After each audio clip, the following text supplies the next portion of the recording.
El-Mu'min. Ey xotirjamlik ato qilguvchi, omonlik berguvchi, qo'g'dug'uchi va iymon nuri ato qilguvchi Alloh.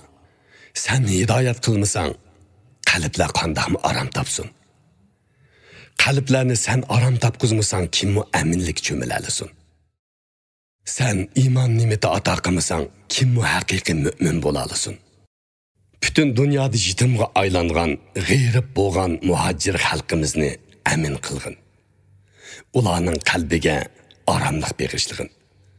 Ularga sabr, toqat, chidamchanlik ato qilgin. Ularning qalbidan iymonning ta'sirini yo'q qilib etmagin. Sen bizning iymonimizni qo'g'dab qolgin.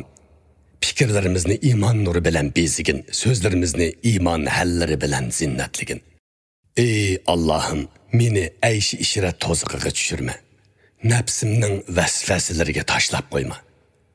Manga shundoq bir iymon ato qilginki, yomon amallarimdan pushaymon qilib, sana qaytishga turtki bo'lsin. Manga shundoq bir iymon ato qilginki, gunoh maisatlarga cho'kishdan o'limni afzal ko'rsatalisin. Manga shundoq bir iymon ato qilginki, uning nuri zehnimni, fikrimni, so'zimni, ko'zimni nurlandirsin.